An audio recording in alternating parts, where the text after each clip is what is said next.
Բարև ձեզ։ Դուք դիտում եք Կարևոր զրույցներ ոդքասթը։ Այն բաղկացած է 14 էպիզոդներից։ Դրանցից ամեն մեկում մենք խոսում ենք մեկ թեմայից՝ ներշնչված հայտնի բարերար եւ գործարար Ռուբեն Վարդանյանի կողմից արտահայտած մտքերով եւ իր դավանած արժեքներով։ Այսօր մենք խոսելու ենք հոգեվոր արժեքների մասին։ Ահա թե ինչ է ասել այդ մասին Ռուբենը։ Եթե դու ունես հավատ, սեր, քո հայրենիքին ծառայելու պատրաստակամություն, ժամանակը ոչինչ չի կարող կանգնեցնել։ Վանքը վերականգնելը սուրբ գործ է։ Դա խորքային նշանակություն ունի, քանի որ արվում է անցյալում կուտակած գիտելիքի, հոգևոր եւ ազգային արժեքների հիման վրա։ Մենք չգիտենք, թե ինչու է Աստված ընտրել մեզ, որ ստեղծենք ու պաշտպանենք այս արմատները։ Մենք դա պահպանում ենք ամբողջ քրիստոնյա աշխարհի համար։ Մենք պետք է վանքը վերականգնված փոխանցենք սերունդներին, ոչ միայն նորոգված պատերով, այլև վերականգնված ոգով ու հավատով։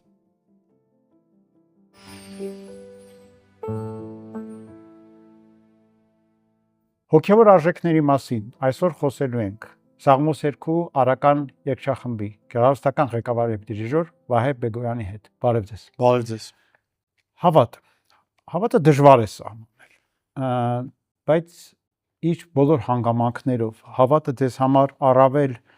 համոզմունք է, զգացողություն, ինչ որ ամենօրյա որոշումների հիմք, հենք, ընտրություն, թե դա մի այլ բան է եւ մի երկրորդ հարցը, որ դրա ետևից կգա։ Ինչպես համոզված լինել, որ հավատում ես։ Հետաքրքիր հարց է երկրորդ հարցը, իհարկե։ Առաջինին պատասխանեմ, որ հավատքը ձեր այդ բոլոր թվարկած բաներն են միասին վերցված, բայց կարծում եմ հավատքը այն է, ինչի շնորհիվ մարդը դառնում է մարդ եւ տարբերվում է կենդանական աշխարհից, որովհետեւ նույնիսկ գիտակցությունը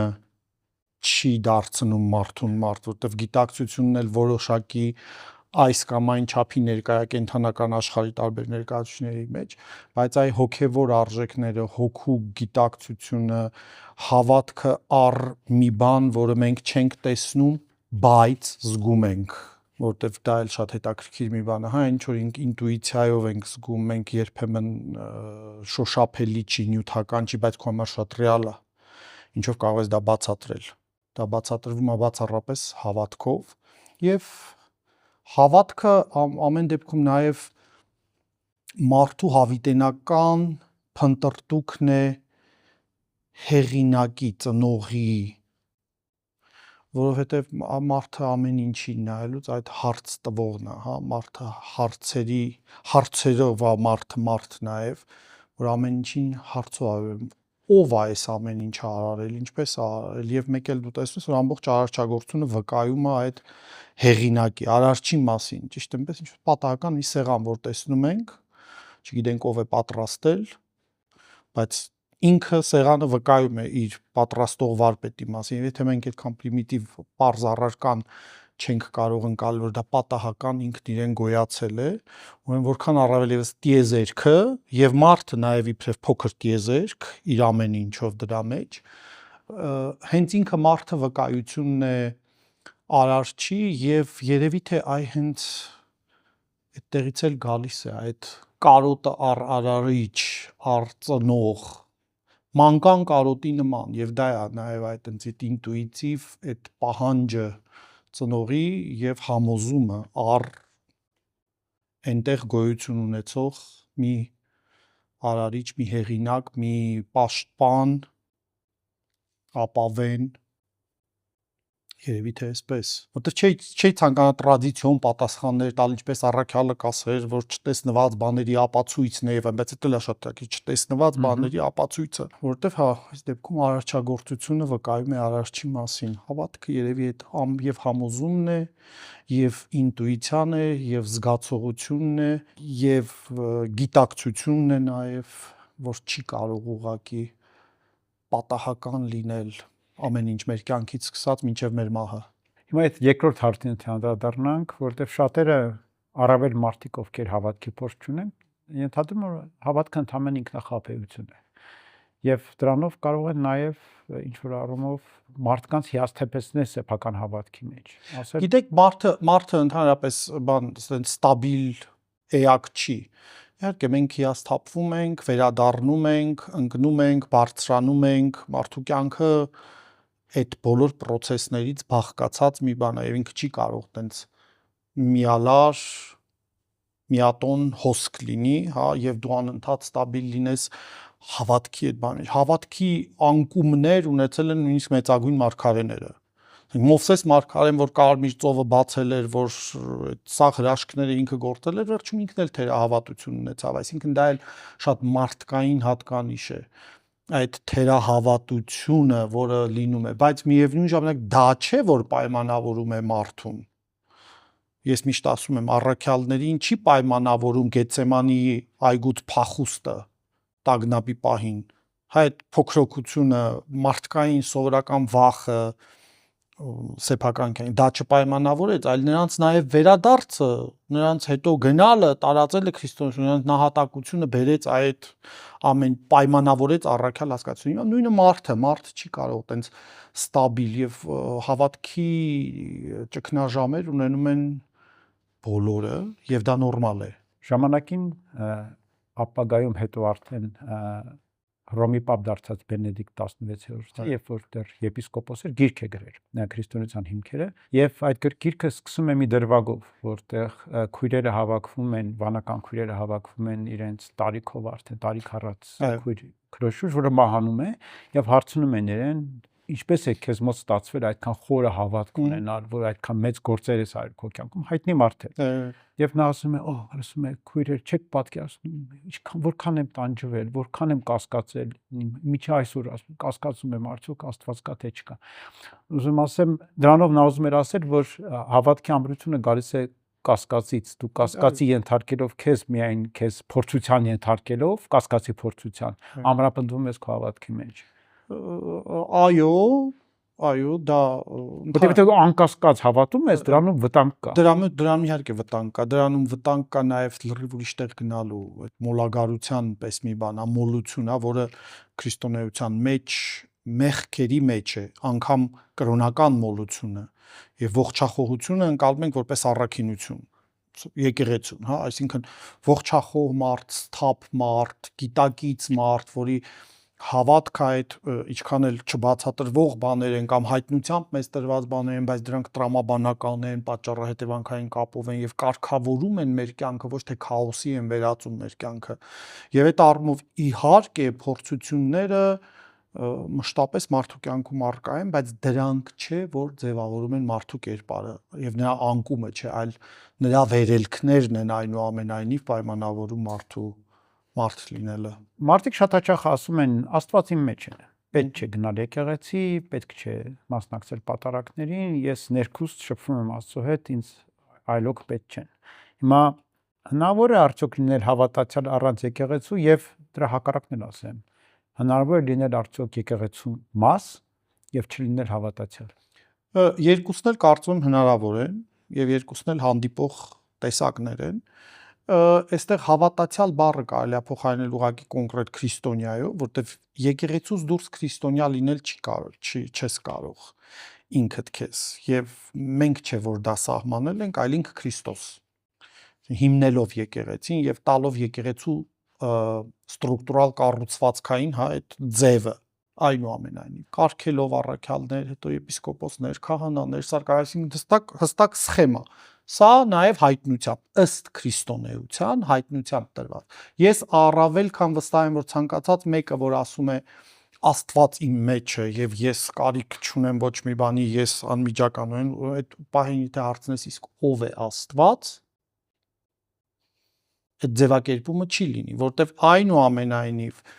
այո, մենք ասածից նման ունենք այդ պատկերացումը, զգացողությունը նույնիսկ ինտուիտիվ, հա, այդ գերագույն մի ուժի, բայց ով է նա։ Այս հարցին տալիս են պատասխան կրոնները արդեն, կոնկրետ հստակ կրոնները։ Եվ քրիստոնեության մեջ այդ հարցի պատասխան մեզ տրվել է էլի հայտնությամբ, այսինքն այնքանով, որքանով Աստված ինքն է բացահայտել իրեն մարդուն առաջ։ Ոչ թե մարդը սեփական գիտակցությամբ ճանաչեց ու հասավ, այլ Աստված ինքը բացահայտեց իրեն եւ իր միջոցով ճանաչելի դարձավ։ Եվ այս առումով հնարավոր չէ քրիստոնյա լինել եկեղեցուց դուրս իսկ եկեղեցուց դուրս լինել նշանակում է խորհուրդներից մեկուսացված, հատկապես հաղորդության խորհրդից, որով մենք Աստծո հետ միավորվում ենք, չէ, մասն ենք ընդունում Աստծո մարմնի եւ արյան մեր մեջ, եւ այս առումով այդ քրիստոնյան լավագույն դեպքում տենց մշակութապես քրիստոնյա է, չգիտեմ, այնտեղ ներկած ձու ուտելուց զատկից, հա, մինչև, չգիտեմ, ինչ որ կարգի, այսինքն մշակութային դրսևորումներով եւ ոչ թե կրոնական, գիտակցված, ճանաչված, իմացած եւ նաեւ ներեկեղեցականացած կյանքով ապրող մասնակից, մաս եկեղեցու։ Ես շատ աթեիստներ գիտեմ, որ քրիստոնեության մասին ավելի լավ պատկերացում ունեն, քան իրենց քրիստոնյա համարողները։ Դա գիտակցություն, դա արդեն գիտելիքի մակարդակն է։ Այ ձեր տեսակետից այդ գիտելիքի բաղադրիչը որքան կարևոր է քրիստոնյայի համար։ Արդյոք քրիստոնյան պետք է իրապես հետաքրքրվի։ Ես կարծում եմ, որ գիտելիքի բաղադրիչը ամեն բնագավառում շատ կարևոր է։ Շատ կարևոր է։ Չգիտակցված նաև որոշակի առումով չճանաչված է։ Չգիտակցվածը նաև որոշակի առումով քոնը չէ։ Դու դրա կրողը չես, որտեղ դու չգիտես այդ ինչա։ Դու դա քո մասը չի, դա քո գիտակցության եւ նաեւ քո կյանքը պայմանավորող մաս չի։ Եվ այս առումով գիտելիքը իհարկե Ձեր հարցի երկրորդ մասը, որ հնարավոր է լինել եկեղեցում եւ լինել անհավատ, այո։ Երբ որ այդ ամեն ինչը դառնում է կենցաղային ընթացք եւ կորցվում է դրա մեջ այդ մարդու անկեղծ մաքուր հավատքը առ Աստված, դա չի դառնում գործ նաև, այսինքն գործ իր կյանքում, ոչ թե եկեղեցում ծեսից ծես մասնակցություն եւ վերջ, այլ դա չի մտնում իր կյանք եւ չի արտացոլվում իր կյանքի, իր գործերի, իր առօրյա ընթացքի, իր մարդ հարաբերության վրա, որտեվ նաեւ դա էլ է շատ տակի մարդ-Աստված հարաբերությունը մենք կառուցում ենք նաեւ մարդ հարաբերությունը սրբագրելու, խմբագրելու եւ կարգավորելու համար։ Հաջորդ հարցս էլի սրա շարունակությունն է։ Աշխարհն օրեցօր ավելի նյութական է դառնում եւ ամեն ինչը շատ արագ է ընթանում եւ մենք փոխվում ենք։ Եվ շատ հաճախ ինչ-որ քայլեր ենք անում առանց գիտակցելու։ Ասենք երիտասարդները հիմա շատ արագ ամուսնանում են եւ հաճախ լինում է ու եկեղեցում են ամուսնանում, հետո մեկ տարի հետո բաժանվում են։ Երևան քաղաքում օրինակ ամուսնալուծությունների ծավալը հասել է 40%-ին, որում բոլոր տարիքներում, ոչ միայն երիտասարդներն են։ Այդ չգիտակցված կյանքը, որը շատ հաճախ նաև հենց այդ հոգևոր փորձի պակասությունից է գալիս կամ հավատքին հետամուտ լինելու փորձի պակասությունից է գալիս եւ դա ինչ հետևանքներ ունի ընդհանրապես մարդկանց հոգևոր կյանքի համար։ Ես կարծում եմ աշխարհը նյութական եղել է միշտ յուրաքանչյուր ժամանակաշրջանում ամեն հաջորդ եկող սերունդը կարծել է, որ դա անհամեմատ ավելի շատացել է, անհամեմատ չէ, նյութը միշտ մարդուն գրավել է, միշտ մարդը դրանով գայթակղվել ու տարվել է։ Այլ խնդիր, որ այո, կյանքը արագացել է։ Մեր ժամանակակից տեխնիկան ու հնարավորությունները կյանքը իսկապես արագացրել են։ Միակ տարբերությունը թերևս դա է։ Նյութական աշխարհը միշտ քաշելու է մարդուն, բայց միևնույն ժամանակ հենց դրա համեմատ է, որ հոգևոր աշխարհը ավելի արժևորվում է եւ ավելի տեսանելի է դառնում։ Այսինքն կոնտրաստի մեծանալով նաեւ, հա, դու անհամեմատ ավելի տեսնում ես այդ հոգևորի կարեւորությունը։ Ինչ վերաբերում է այդ երիտասարդների բանը, ցավոք սրտի դա նրանից է, որ ձևը առանց բովանդակության մեր օրերում ցավոք սրտի շատ տարածված մի բան է դարձել, այդ թվում նաև եկեղեցում պսակով ամուսնանալը, երբ դա դիտարկվում է ընդհանրապես գեղեցիկ արարողություն, թատերական մի ինչ որ ներկայացման նման բան, եւ դրա մեջից գնում է այդ պսակի խորհուրդը, այդ երկու անձերի միասնությունը կորում է այն սարսափելի ու ծանր պատասխանատվությունը տերեմ եւ հնազանդ եմ բառերի եւ դրանք արտասանվում են այդ այնց թատերական ներկայացման ռեպլիկների նման եւ դրանից այն կողմ մարդիկ չեն խորհում թե ինչ են իրենք ասում, որովհետեւ ես կարծում եմ, որ դա շատ ծանր բեռը առավել եւս գիտակցել, որ դա դու չես ասում այդտեղ հավաքված գեղեցիկ սանրվածքով ու շոյերով մարդկանց առաջ, այլ Աստծո, որը քահանան ներկայացնում աներևութապես բազմած կա սուրբ սեղանի վրա։ Այսինքն այդ սարսափելի տեսարանի, այդ սարսափելի վկայության արչև խորուրդ դրած մի կողմ ուղղակիորեն այդ տեքստը ասել, այդ երթումը տալ օդի մեջ, դա սարսափելի բան է իհարկե, եւ կարծում եմ 21-րդ դարում ամենասարսափելի դեֆիցիտը դա բովանդակության դեֆիցիտ ամեն ինչում, հավատքում առավել եւս։ Հաճախ մենք տեսնում ենք նույնիսկ մասնագետներ, ես հիմա արվեստի մարդ եմ, երաժիշտներ, երգիչներ, որոնք ներկայացման մեջ իրենց դերը խաղալուց այն կողմ, նույնիսկ եթե հարցնես օպերայի լիբրետոն, ինքը չգիտի ինչով է ավարտվում, եթե ինքը երրորդ գործողության մեջ, չորրորդ գործողության մեջ չկա։ Այսինքն դա դառել է տենց սարսափելի, նույնիսկ արհեստավորները այդպիսի վերաբերմունք չեն ունենում հաճախ իրենց գործին։ Այդ բովանդակության պակասը մեր օրերում 21-րդ դարի ամենամեծ դեֆիցիտն է։ Մարդ կարող է հոգևոր երգ երգել առանց հավատքի։ Իսկ սաղմոս երգել առանց հավատքի։ Երգել իհարկե կարող է, բայց ես վստահ եմ, որ դա լսելի կլինի իր երգի մեջ։ Շատ հետաքրքիր, մենք երաժիշտներս գոնե շատ լավ գիտենք, հաճախ եմ ասում, դուրս է գալիս երգիչը, որ ունի շատ գեղեցիկ ձայն, որը բացարձակ իր վաստակը չի, տենց Աստված տվել է իրեն։ Եվ խորքի մեջ դա իրենը չի, որտեղ ինքը չի ձեռք բերել դա։ Դա ի ծնե իրեն տրված մի բան է։ Շատ գեղեցիկ ձայն, անգամ ձեռքաբերել վարպետություն այդ ձայնը կառավարելու, բայց երբ որ երգում է դու տեսնում ես, թե քանի գիրք ինքը չի կարդացել, քանի գիրք ինքը կարդացել է կամ ինչ գրքեր է կարդացել, որ չպիտի կարդար, եւ իր երգի մեջ այդ ինտելեկտի պակասը, բովանդակության, խորքի, նույնը նաեւ իհարկե հոգևոր երաժշտության մեջ ինքը կարող է շատ գեղեցիկ երգել, շատ տեխնիկապես կատարյալ երգել, բայց դա լինի տենց փուչ սնամեջ մի բան, տենց գեղեցիկ կաղապար, որը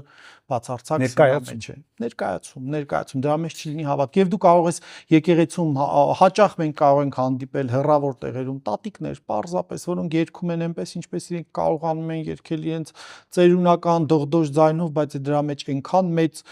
հավատք լինի, որ վարակի քեզ եւ հուզի քեզ, դու նույնիսկ արտասվես այդ տատիկի ուղակի երկած երկից, այնպես ինչպես մենք մեր տատերի երկածներից էինք հուզվում կամ հանգստանում, մեզ զգում ապահով, հա, այդ նույն բանն է։ Մենք հայրս մեզ համարում ենք առաջին քրիստոնեական ժողովուրդ։ Եվ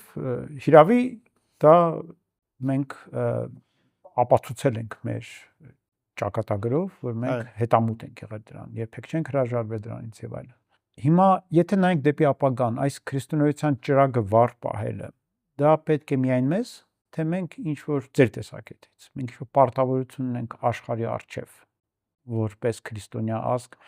այդ քրիստոնեությունը պահպանելու, մեզանում եւ վառ պահելու։ Ընդհանրապես կարծում եմ 21-րդ դարը երևի թե քրիստոնեության ամենաճգնաժամային դարերից է, եւ միայն հայ ժողովրդի խնդիրը չի այստեղ։ Եվ այդ ճրակ վառ պահելու խնդիր ունեն բոլոր քրիստոնյա ազգերը։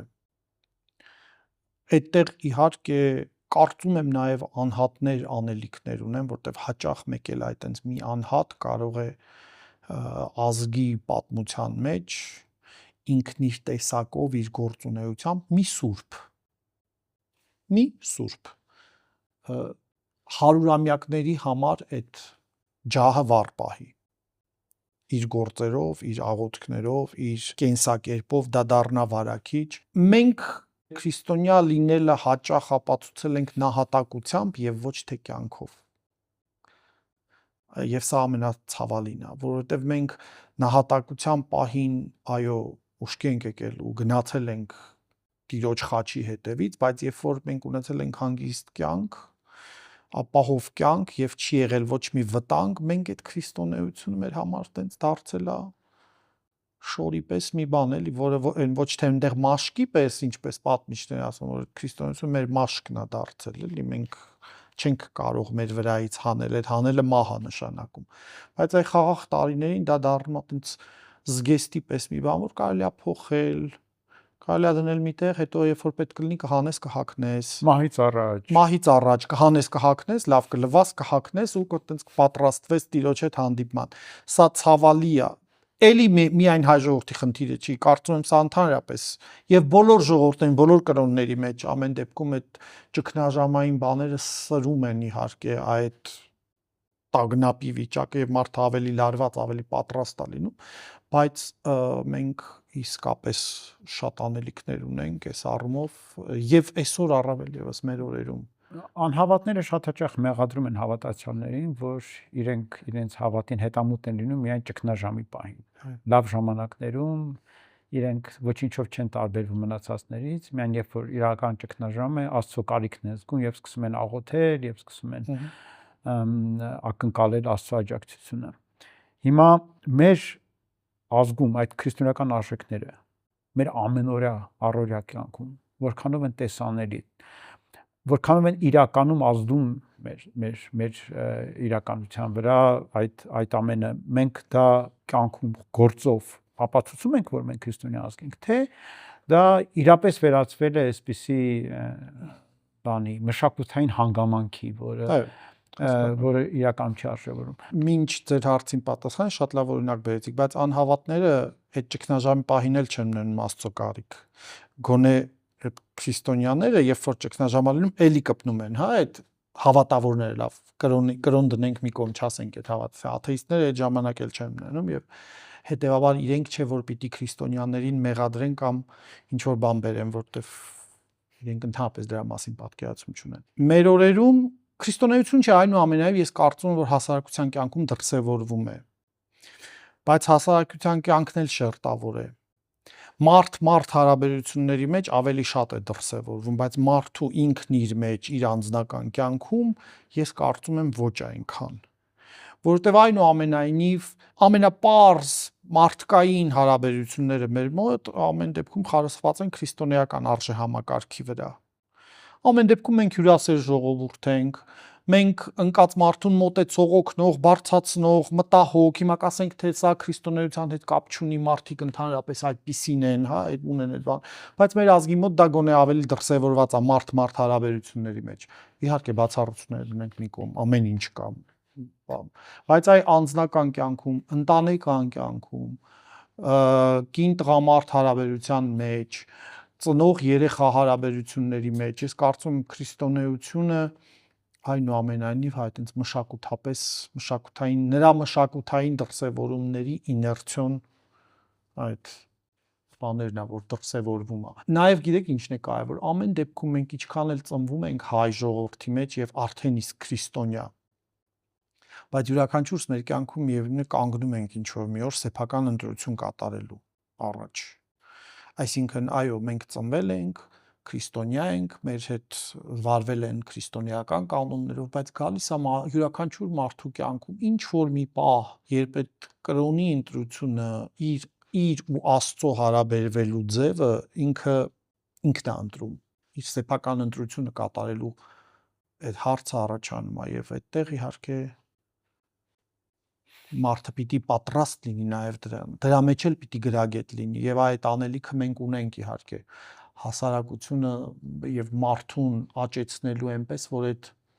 հանդիպումը նաև ներդաշնակ լինի։ Մենք ունենք բազմաթիվ եկեղեցիներ, վանքեր, դրանցից մի մասը գործում են, մի մասն էլ կիսաշեն վիճակում կամ ավերված վիճակում կան։ Դրա հետ մեկտեղ մենք նոր եկեղեցիներ կառուցում ենք եւ դա շատ ուրախալի է եւ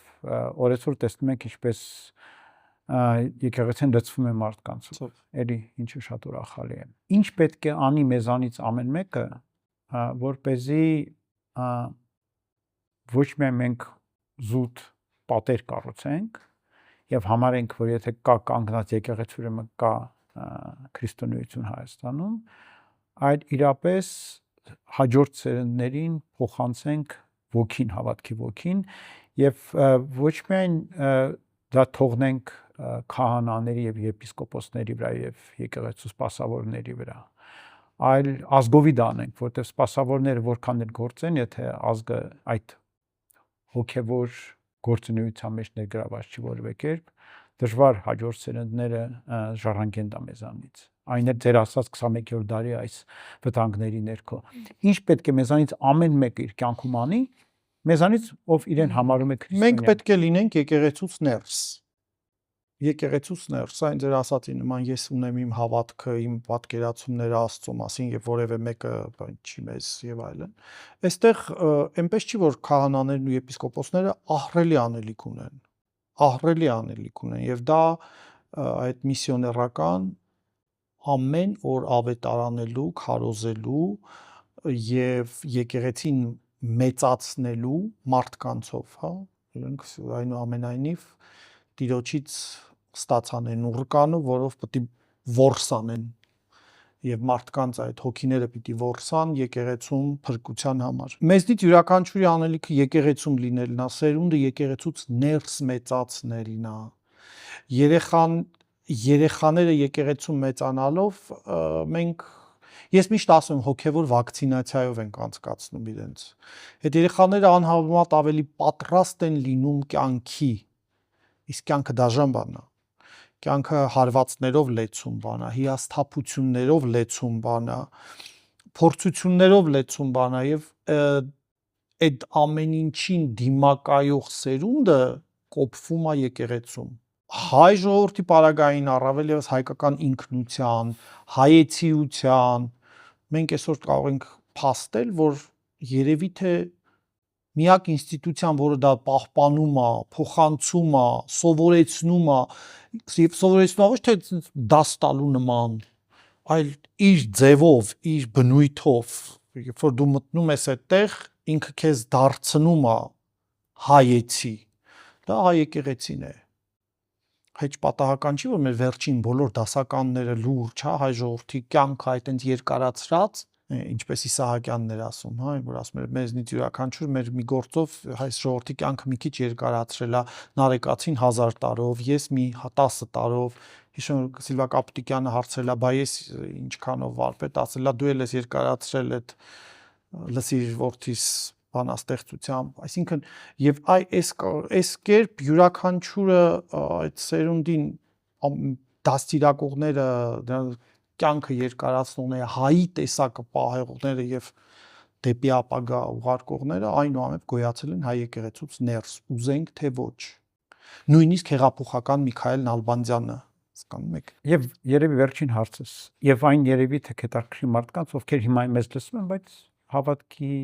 հետ դեռ այնքան առնչություն չունեն։ Եվ Հայաստանում շատերը կան, ովքեր ասում են, որ քրիստոնյա են, բայց եթե այսպես իրենց հետ խորը խոսես, իրենք ավելի շատ կասկածների դաշտում են, քան հավատքի։ Հայտնի մի բան կա, այդպիսի օրինակ կա, որ հավատացյալն ու աթեստը այդ քննարկում են Աստծո գոյության հարցը, եւ հավատացյալը ասում է, բայց արդյոք քո կյանքում չեն եղել դեպքեր, երբ որ դու տեսել ես Աստծուն, արդեն չէր կարող չհավատալ ասում։ Ասում ինչու՞ չի եղել, ասում։ Մի անգամ Հյուսիսում էի, ասում է ճանապարհը կորցրել էի, բուք ու բորան, ոչինչ չի երևում։ Ու գիտակցում է, որ հիմա եթե ճանապարհը չգտնեմ, սառելու եմ եւ մահանամ։ Եվ ասում է ինչ արեցի։ Թե ասում է ինչ արեցի։ Անկամ պատկերացնում ես անհավատները ոդքի ծնկիչ, հա, եւ սկսեցի աղոթել Աստծուն։ Եվ ասում է ինչ Աստված քեզ օգնեց, ասում է չէ, հա, երկու մարդ հայտնվեցին, ինչ ճանապարհ ցույց տվեցին, գնացին։ Ու ասեմ ինչպես անեն ճանաչել, որպեսզի մարդիկ ճանաչեն Աստծուն, որպեսզի այն պահերին, երբ որ Աստված իսկապես ձեռք է մեկնում եւ ասում է արի, այդ մարդիկ տեսնեն դա։ Տեսնեն, ճանաչեն, որ դա Աստծո ձեռքն էր։ Այո, Աստծո ձեռքն էր։ Դե դա հենց այդ տարական հավատքի գիտելիքն է, որը պետք է փոխանցվի, որոնք մարդիկ պետք է ձեռք բերեն այդ ամեն ինչը։ Հասկանան, որ հրաշք ասվածը աճպարարի այդ ֆոկուսը չի, հա, ալեհոպ եւ ինչ որ մի բան տեղի ունեցավ, հասկանան, որ ամենամեծ հրաշքը մարդու ծնվելն է, մարդու ծնունդը ընդհանրապես, մարդու գոյանալը, ամենամեծ հրաշքը արևի ամեն օր ծագելն է, ամեն օր մայր մտնելն է, ամենամեծ հրաշքը այդ տիեզերական կառուցվածքի անխախտությունն է, որի մեջ հնարավոր է մարդու կյանքը։ Եվ երբ որ նվազագույն շեղումը բերում է արհավիրքների, որոնք անընդհատ են, հա, երբ որ մարդը միջամտում է ու բնության մեջ ինչ որ նվազագույն շեղում, այդ աստվածաստեղծ, այդ իմաստուն արարչությունից ինչ որ մի բան մարդու միջամտությամբ շեղում է եւ դա բերում է շղթայական արհավիրքների, մարդու կյանքը դառնում է անհնարին։ Ուրեմն այդ հրաշքի տեսանելի, ճանաչելի լինելու այդ գիտելիքը նաև մարդուն պետք է փոխանցվի, որ դա ոչ թե այդ քո պատկերացրած հեքիաթի մեջի փերին էր, որ կախարդական փայտիկով խփեց ու ինչ որ մի բան եղավ, այ ճիշտ պահին քո կյանքում ճիշտ մարդու հայտնվելն է։ Մարդուն հայտնվելը, որը էլի նախախնամությամբ Աստծո կողմից ուղարկված այն ճիշտ մարդն է, որը ճիշտ պահին հայտնվում է քո կյանքում, ազդում է քո վրա, փոխում է քո տեսակը, Աստծո ամենամեծ հրաշքը եւ հայտնությունը մեր կյանքում եւ թե մեր ծնողներն են։ Մեր ծնողներն են եւ նաեւ այդ հոր սիրեցյալ խիստ, բայց սիրող իր ոչ թե նույնիսկ պատժի մեջ, երբ որ սերն է դրված, հոր կերպարն է, որ մենք ասոցացնում ենք Տիրոջ հետ, չէ, եւ միևնույն ժամանակ այդ մայրական անսահման սիրո մեջ տեսնում ենք էլի Աստծո խնամակալությունը մարդու հանդեպ։ Ամենամեծ երևի թե արտացոլանքը Տիրոջ էս երկրի վրա իսկապես մարդու ծնողներն են, իհարկե բոլոր ծնողները չէ, հա, ծնող բառի են դասական լուրջ իմաստով եւ այս առումով հայո մենք պետք է այտենց կարողանանք ճանաչել, հասկանալ, կարդալ։ Այդ գիտես ինչի նման է, որ ինչ որ մեկ չինարեն չիմանա, ասիդեյսի ոչ բան չի նշանակում։ Այդ չի նշանակում քո համար, քեզ համար ոչ բան չի նշանակում, դու կարդալը չգիտես դա։ Մինչդեռ այնտեղ կարող է փիլիսոփայական գոհարներ լինեն։ Հիմա այդ նույն կերպ նաև մենք պիտի այդ հավատքի այբուբենը սովորենք այդ տեքստերը կարդալու համար, հավատքի կամ Տիրոջ ներգործության այդ գիրը մեզ համար ճանաչելի լինի եւ ընթեռնելի լինի։ Շատ շնորհակալ, Ես եմ շնորհակալ։